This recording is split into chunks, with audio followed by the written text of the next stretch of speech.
Good evening दोस्तों, स्वागत है आपका आपके अपने YouTube channel school teacher academy में। तो आज हम आपके लिए लेके आए हैं सीटेट 2021 का हिंदी पेडागोजी। आज आप लोग का पार्ट 4 है। इससे पहले हमने 3 वीडियो अपलोड कर दिए, जाके चैनल के प्लेलिस्ट में जाके देख लीजिए, या फिर आपको डिस्क्रिप्शन में मैं आपको लिंक दे दूँगा। सीटेट के सभी जितने भी कंटेंट होते हैं, जितने भी सब्जेक्ट के सभी सब्जेक्ट के सीरीज़ चल रहे हैं, आप जाके प्लेलिस्ट में देख सकते हैं। तो मैथ का टेस्ट सीरीज स्पेशल आपके लिए मैंने चलाई है, उसको भी जाके आप देख सकते हैं। चलिए शुरू करते हैं। स्कूल टीचर एकेडमी चैनल को सब्सक्राइब करके बेल आइकन को प्रेस कर दीजिए। कंप्लीट नोट्स लेने के लिए 7634993536 नंबर पर आपको व्हाट्सअप करनी होगी, जो कि आपकी ऑल सब्जेक्ट की नोट्स यहाँ पर और प्रीवियस क्वेश्चन भी इनमें शामिल किया गया है। आपको 100% गारंटी इस नोट्स में मिलेगी। आपको सीटेट क्वालिफाइड हो जाएंगे, या फिर आप किसी भी स्टेट की तैयारी की किसी भी टेट की तैयारी कर रहे हैं, आपकी क्वालिफाइड हो जाएंगे। तो चलिए आज का पहला क्वेश्चन देखते हैं। क्वेश्चन नंबर 1 है, हिंदी भाषा शिक्षण में वाचन शिक्षण के उद्देश्य निम्नांकित है। ऑप्शन ए है विद्यार्थी के उच्चारण में उतार चढ़ाव का अभ्यास। ऑप्शन बी है विद्यार्थी के लेखन कार्य का अभ्यास। ऑप्शन सी है विद्यार्थी में ध्वनि निगम निर्गमन का उचित और सही संस्कार। ऑप्शन डी है उपरोक्त में से केवल ए और सी। तो अपना राइट आंसर जल्दी लगाइए।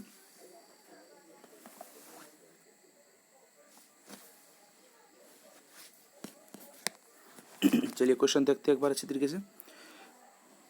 हिंदी भाषा शिक्षण में हम हिंदी भाषा जब शिक्षण कर रहे हैं, तो हिंदी भाषा शिक्षण में वाचन शिक्षण की बात आ रही है। यहाँ पे लिसनिंग की बात नहीं आ रही है, यहाँ पे सिर्फ सुनने की बात आ रही है, श्रवण की बात आ रही है। सॉरी, वाचन मतलब बोलने वाली बात आ रही है, सॉरी श्रवण की नहीं।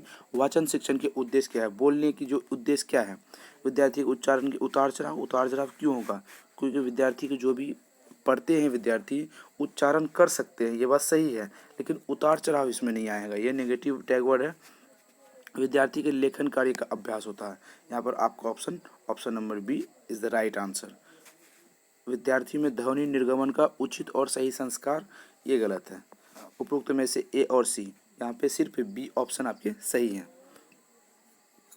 चलिए अगला क्वेश्चन देखते हैं।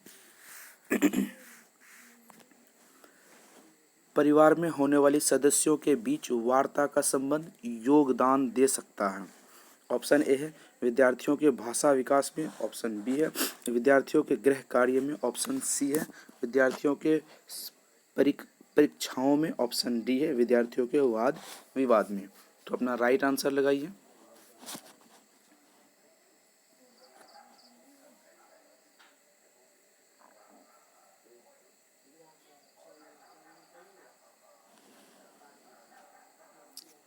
चलिए इसका राइट आंसर देख लेते हैं।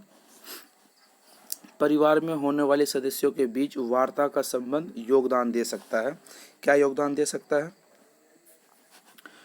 विद्यार्थियों के भाषा विकल्प में, विद्यार्थियों के गृह कार्य में। अब विद्यार्थियों परिवार में सदस्यों के बीच वार्ता मतलब बात करना। आप किसी फैमिली परिवार से बात कर रहे हो, यानी उसकी चर्चा कर रहे हो किसी चीज़ पर, उसका क्या योगदान हो सकता है? विद्यार्थियों का भाषा विकास हो सकते हैं, क्योंकि विकास एक पॉजिटिव टैग वर्ड है।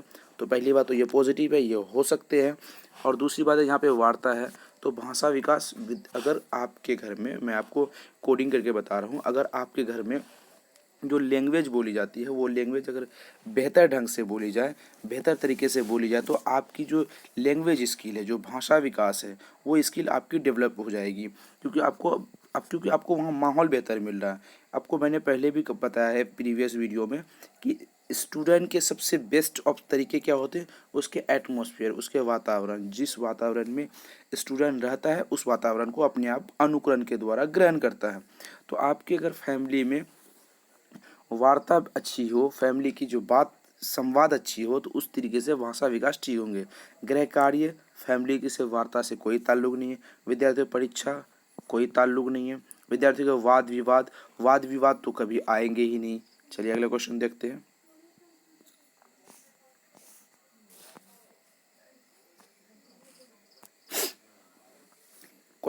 अगला क्वेश्चन कहता है, प्राथमिक स्तर की कक्षा में विद्यार्थी कंचन द्वारा फूल को फूल कहा जाता है, इसका संभावित क्या कारण हो सकता है? ऑप्शन ए है मातृभाषा का प्रभाव होना, ऑप्शन बी शब्दों का सही उच्चारण न कर पाना, ऑप्शन सी पारिवारिक वातावरण का अभाव होना, ऑप्शन डी अभिभावकों द्वारा उससे वार्ता न करना। सिंपल तरीके से क्वेश्चन पूछा है। इस तरीके से क्वेश्चन आपको सीटेट में कंफ्यूज कर जाएंगे क्योंकि क्वेश्चन बहुत इजी हैं। सीटेट में इस तरीके से क्वेश्चन हमेशा पूछे जाते हैं।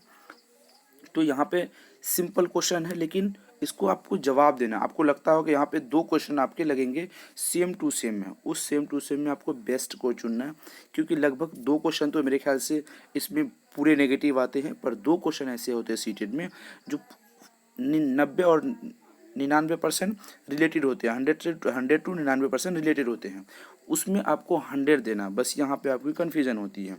चलिए इस क्वेश्चन का आंसर दीजिए।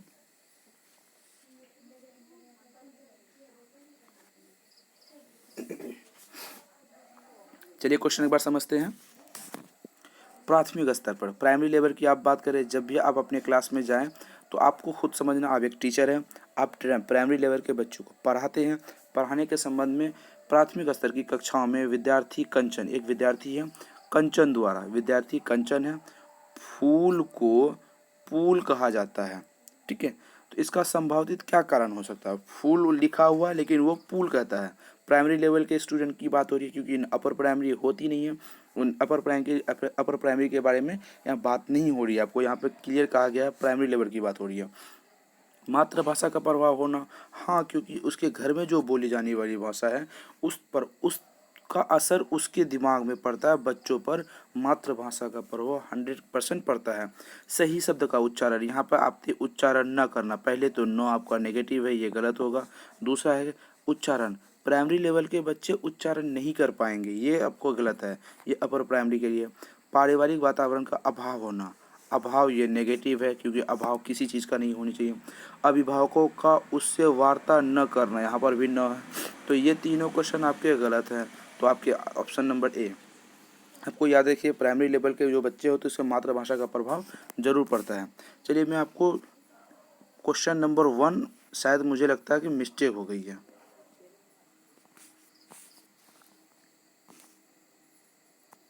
यहाँ पर पूछा गया है हिंदी भाषा शिक्षण में वाचन शिक्षण के उद्देश्य को निम्नलिखित कीजिए। यहाँ पर आपका राइट ऑप्शन है ऑप्शन नंबर डी। यहाँ जो आपका ऑप्शन बनता है, ऑप्शन नंबर यहाँ पर उसका डी बनता है। केवल ए और सी, मतलब ए भी इसका राइट आंसर है। विद्यार्थी के उच्चारण में उतार चढ़ाव का होना, ठीक है। ऑप्शन नंबर सी, विद्यार्थी में ध्वनि निर्गमन का उचित सही संस्कार होना। आपका ए और सी दोनों सही है, इस हिसाब से आपका डी यहाँ पर सही है। चलिए अगला क्वेश्चन देखते हैं।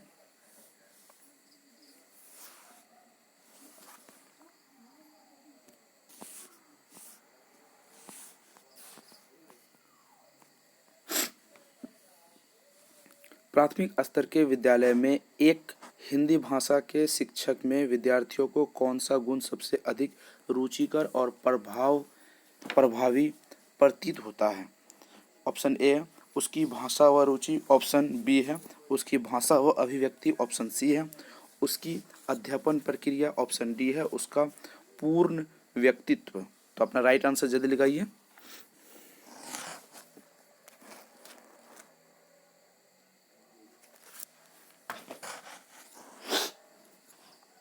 चलिए क्वेश्चन को एक बार अच्छी तरीके से देखते हैं।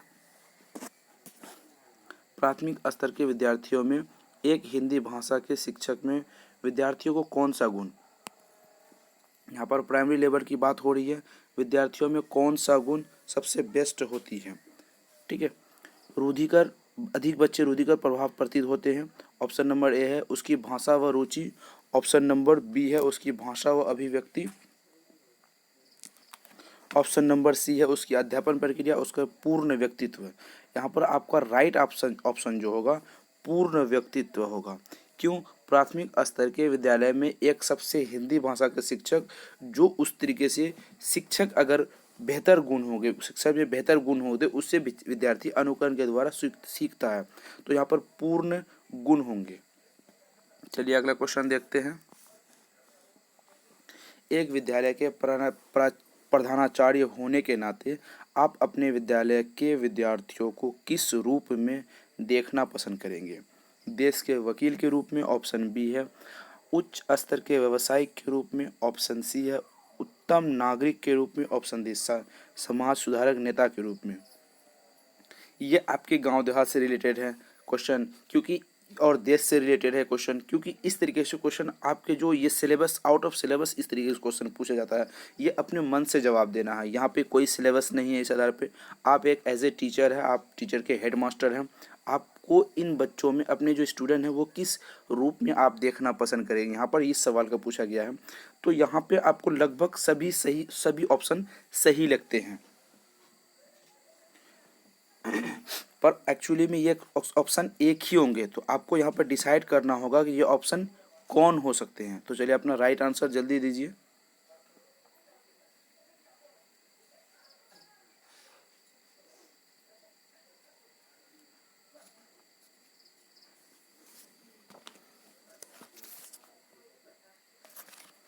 चलिए क्वेश्चन क्या कहता है एक बार अच्छी तरीके से देखते हैं।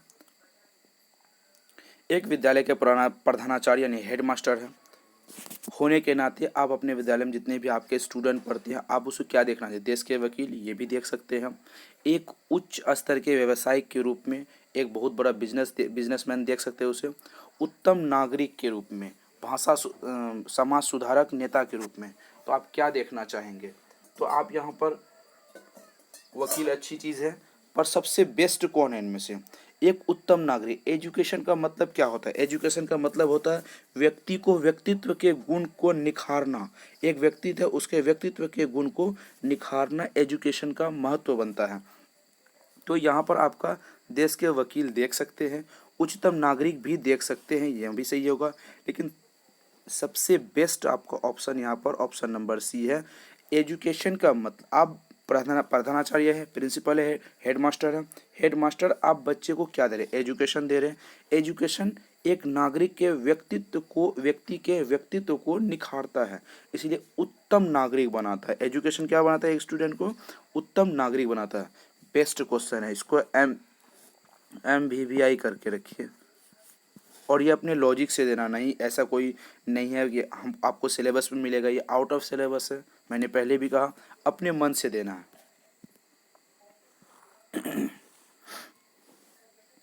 हिंदी भाषा शिक्षण में व्यापकता का अर्थ क्या होता है? ऑप्शन ए है परीक्षाओं में वैकल्पिक प्रश्नों को अधिक पूछना। ऑप्शन बी है परीक्षाओं में प्रश्नों की संख्या को कम कर देना। ऑप्शन सी है ज्ञान राशियां जिन्हें मापा जा सकता है उससे अधिक उत्तम तत्वों को सम्मिलित करना। ऑप्शन डी है अध्यापन कार्य में अध्यापन कार्य में सह सामग्री प्रदान करना। तो इसका राइट आंसर आपका क्या होगा? जल्दी लगाइए।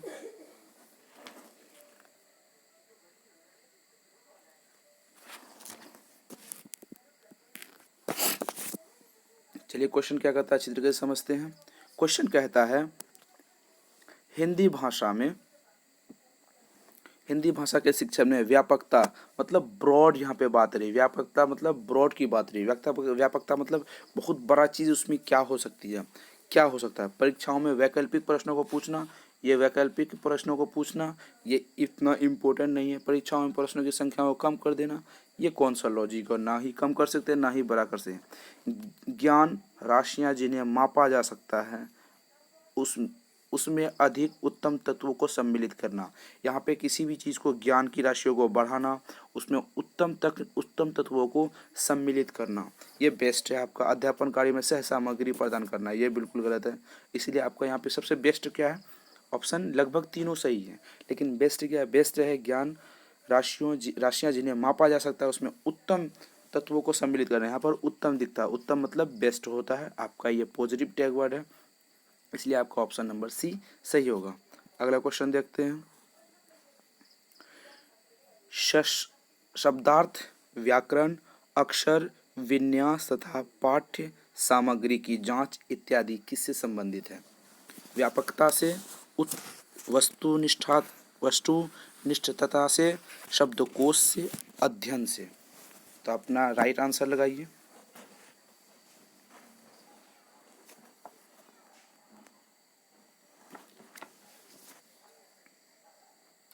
चलिए क्वेश्चन क्या कहता है देखते हैं एक बार।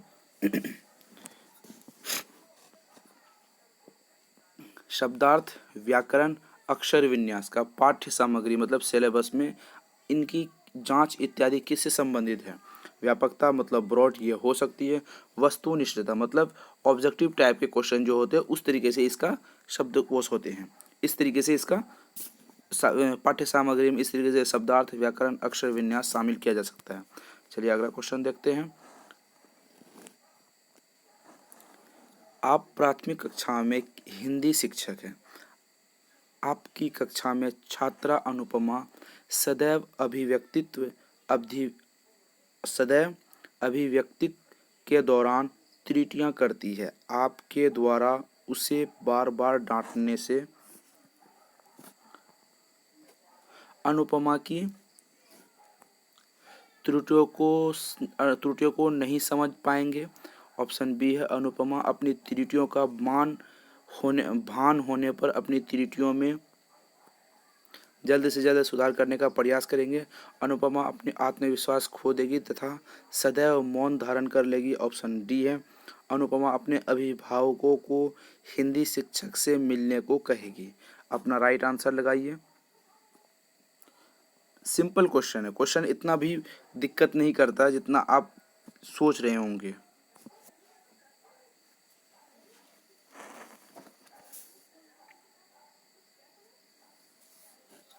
चलिए क्वेश्चन क्या कहता है एक बार देखते हैं। क्वेश्चन कहता है आप प्राथमिक कक्षा के हिंदी शिक्षक हैं। मैंने पहले भी कहा आपको खुद एक शिक्षक मानना, एज ए टीचर आप मानेंगे।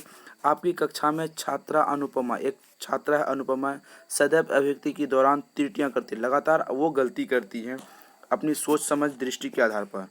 आपके द्वारा उसे बार बार डांटने से, अगर आप उसे लगातार डांटेंगे, अगर वो गलती करती है तो अगर आप उसे डांटेंगे तो उस पर क्या प्रभाव पड़ेगा, ये क्वेश्चन पूछा गया है।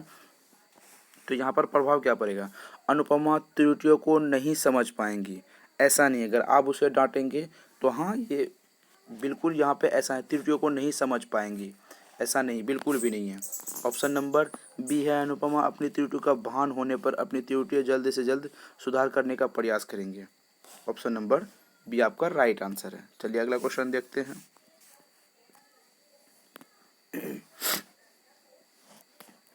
अध्यापकों में कर्तव्य निष्ठा का धीरे धीरे लुप्त हो जाना दर्शाता है। अध्यापक जो होते हैं कर्तव्य निष्ठा धीरे धीरे क्यों लुप्त हो रहा है, इस बारे में क्वेश्चन पूछा गया है। ऑप्शन ए सामाजिक और राजनीतिक हस्तक्षेप को। ऑप्शन बी भाषा शिक्षण में विचार शिक्षा के पतन को। ऑप्शन सी उपचारात्मक शिक्षण के पतन को। ऑप्शन डी मूल्यांकन की जटिलता को। अपना राइट आंसर लगाइए। एज ए आप एक टीचर हैं, आप में कर्तव्य निष्ठा का धीरे धीरे समाप्त हो रहा है, क्यों हो रहा है इसका आंसर पूछा है।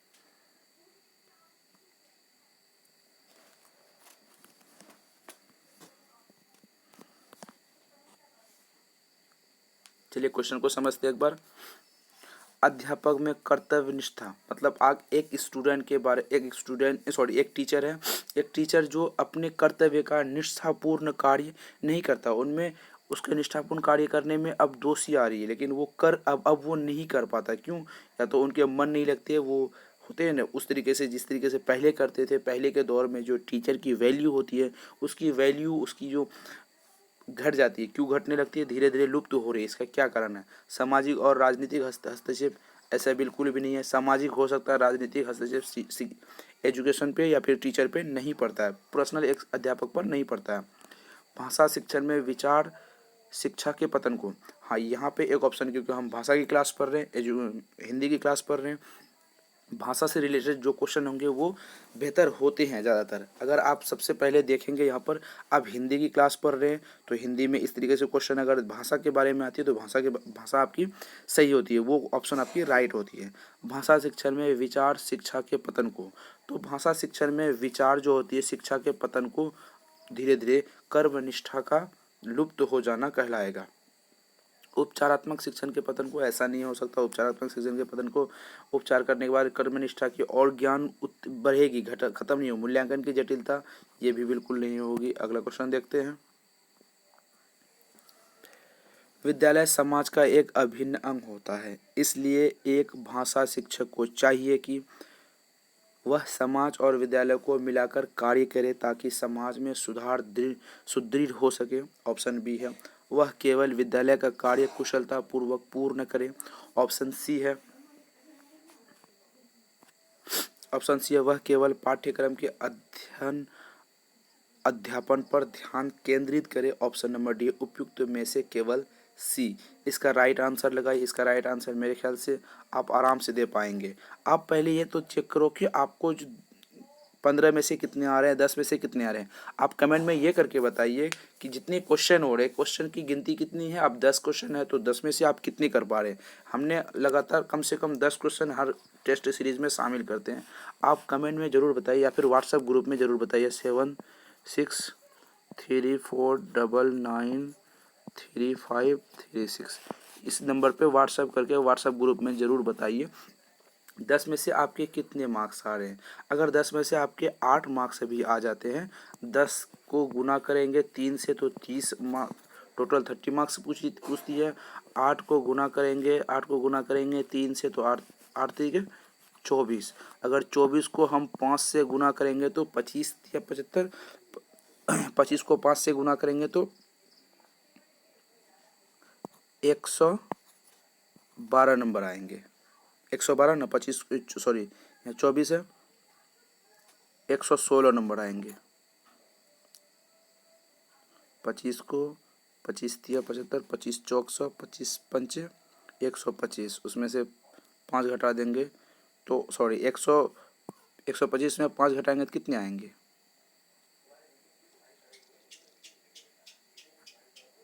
125 में 5 घटाने पर 119 आंसर आएंगे। तो आपको मिनिमम पर टेस्ट में मिनिमम आपको जो भी टेस्ट हो रही है 10 नंबर के कम से कम 8 लाने ही लाने हैं। अगर आपके 8 आते हैं तो आपके लगभग सीटेट कंप्लीट है। मैंने आपके लिए जो मैथ का टेस्ट, सब बच्चे मैथ से डरते हैं, मैथ का जो टेस्ट सीरीज़ मैंने चालू की है, टेस्ट सीरीज़ मैंने आप जाके चैनल के प्लेलिस्ट में जाके देख सकते हैं। वीडियो को लाइक और शेयर ज़रूर कर दीजिएगा और चैनल को सब्सक्राइब करने के बाद आपकी जो भी अगली वीडियो आती है आपको नोटिफिकेशन मिलेगी। और मैं हर रोज़ मैं आपके लिए सीटेट एंड ऑल स्टेटेड के लिए यूपी टेट बी टेट सभी स्टेटेड के लिए मैथ का टेस्ट सीरीज़ लाता हूँ। और डेली हमारी क्लास चलती है, डेली 9 बजे क्लास चलती है हमारी, ठीक है। डेली 9 बजे क्लास चलती है, वहाँ पर आप जाके टेस्ट सीरीज़ मैथ का देख सकते हैं। चलिए इस क्वेश्चन का आंसर देखेंगे।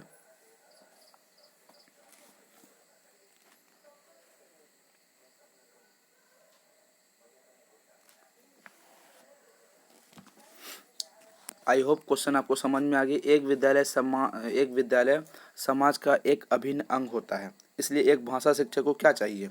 विद्यालय जो होता है हमारे समाज का अभिन्न अंग होता है, क्योंकि यहीं से हमारी व्यवस्था सुनिश्चित होती है कि आप एक विद्यार्थी को क्या सिखा रहे हो। आप विद्यार्थी को अच्छा सिखा रहे हो तो विद्यार्थी अच्छे समाज का निर्माण करेगा। आप विद्यार्थी को कुछ बेहतर नहीं सिखा रहे हो, आप मोटिवेट नहीं कर पा रहे हो, उसको सही दिशा नहीं दे रहे हो, तो सिर्फ एक विद्यार्थी की दिशा खराब नहीं होगी, पूरे देश की दिशा खराब हो सकती है। इसीलिए एक विद्यालय समाज का अभिन्न अंग होता है। तो यहाँ पर इसका राइट आंसर क्या होगा, वह समाज और विद्यालय को मिलाकर कार्य करे ताकि समाज में सुदृढ़ हो सके। ये आपका राइट ऑप्शन है, ये आपका राइट आंसर है। चलिए इसका भी देख लेते हैं। वह केवल, यहाँ पर केवल है, जहाँ पर केवल छोटा संकीर्ण हो वो बिल्कुल भी गलत होता है। यहाँ पर भी केवल है, ये गलत होगा। उपयुक्त में से केवल सी, यहाँ पर भी केवल है, केवल सी नहीं होगा क्योंकि सी तो होंगे नहीं, तो सी नहीं होंगे। Option number is that right answer, option number A है। तो आपको अपने मैं क्लास की डिटेल बता दूं, आपकी मैथ की जो टेस्ट सीरीज आती है, मैथ की टेस्ट सीरीज आती है 9 से 10 बजे, ठीक।